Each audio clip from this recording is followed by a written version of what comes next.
Hey world. So this is going to be continuing on from the previous session of parents going overboard to help their kids in landing a job. But before I start, like I said, please read the disclaimer on this video and in the description, and remember that any legal actions or trying to sue me for the contents of my video is strictly prohibited. So here are the comments from that previous video.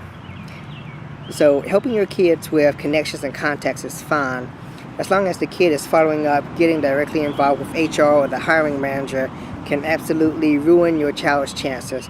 I can't name you one person I know in the professional world who actually feels comfortable dealing with person's parents for any job-related issues. I thought today's young adults would have tons of job offers and contacts via their countless hours on Facebook and Twitter. Sarcasm in parentheses. More than one, as a matter of fact. College graduates have always and will always have a hard time getting a job. This year lies in the fact that college graduates have valuable education but no valuable experience, so they must make connections and use connections they might possibly have through their parents or friends. You know, I don't disagree with that. It's giving them a connection.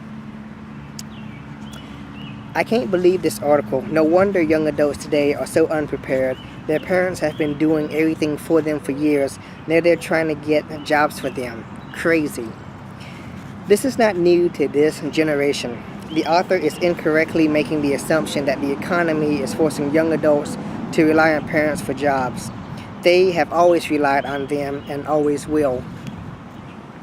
I work for the company that develops the most comprehensive employment report in the world, and I can tell you this: nepotism among college graduates has always been at the issue. So now, parents are going to work the job for their kids. Sheesh. Might as well dress them in the morning for work, pack their lunch pail, and drive them to work too. Pampering is not the way to prepare someone to compete in an unforgiving world. No kidding, I'm 24, and I had to work since I was 16 and find my own jobs in order to make a living. The only help my parents gave me was their encouragement, and that is fine by me. You know, I'm similar with this person. I started work when I was 14 and a half, and I've been trying to support and live independently and learn my lessons of hard knocks, on my own. Don't forget to change their Pampers too. I find it absurd how Americans act as though adult children are kids, quote. They even refer to them as kids. I noticed the other day that many of the people posting comments about the 3 Americans who were arrested recently in Iran refer to them as kids when 2 of the 3 are 27 years old and the 3rd is 31. How utterly bizarre.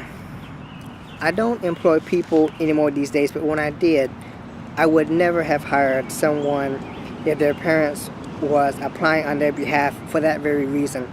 I would assume that if the applicant needed mommy or daddy to hold their hand, that they were grossly immature and incompetent. I agree. Using the word kids imply that they're not responsible for themselves, not yet adults. I suppose actions speak louder than words. If I were an employer, I definitely would not hire a college grad with their parents doing the applying for them. I wouldn't hire a 16-year-old if mommy and daddy came in to fill out the application. I can understand if you need to show a 16-year-old how it works, but this should end outside the door. I used to hire a lot of teenagers for a grocery store. When mommy would come in for an application, I would give them an application, but I tell them Junior needed to fill it out himself and needed to bring it in personally.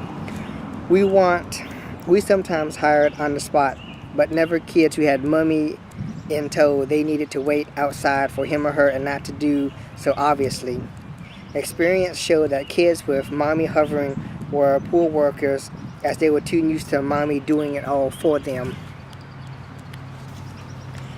I agree. I was at a drugstore one day and parents came in, and their 16-year-old son was wanting an application to fill out, but he apparently couldn't be bothered to go in and ask for it himself.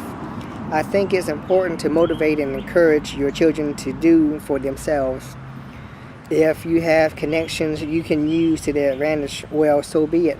But college grad needs to be planning, making the phone calls, writing letters, sending emails, and following up themselves. Most colleges have all kinds of resources to help them with job hunting, resume writing, etc. If the college grad doesn't learn to find a job for themselves, what will they do later if they are laid off or become satisfied with their current job? I'm in my 40s and my parents still call us kids, no big deal. My grandmother did the same thing until she passed away in her 90s, and her kids were in their 60s and 70s. Your kids will always be your kids. However, there is a time when, yes, as a parent, you need to step back and let them be adults. What is sad is that it is only getting worse.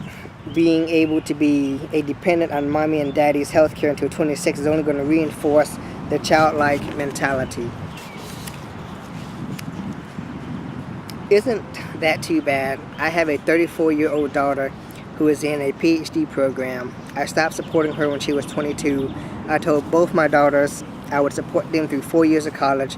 Anything beyond that, they were on their own. And they are, and they were. Yes, they both had periods of struggle. No, I did not support them financially when that occurred.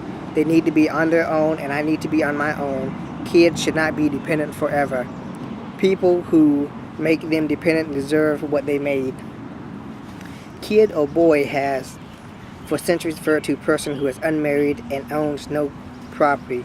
Considering credit card debts of these kids, they'll only achieve half of being considered adult.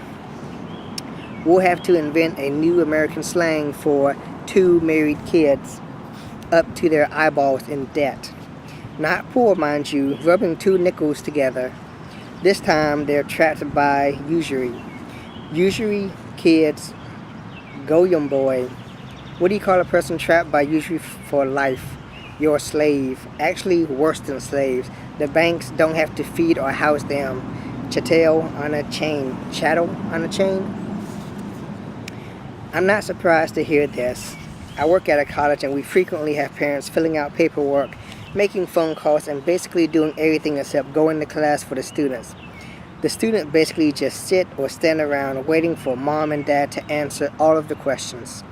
I just love it when I ask the student what led him or her to choose a certain major and the parent answers for them. Must be nice to read minds so well. I love it when a student's mother calls wanting to argue about her little darling's grades, completely ignorant or ignoring the fact that her LD hasn't set foot in the classroom. I presume that's loving daughter. For weeks at a time, failed to turn in required assignments, and obviously hadn't studied for exams. If your children don't want to go to college, quit forcing them. Let them spend a year at a minimum wage job in the real world for a year, and perhaps allow them to gain some maturity.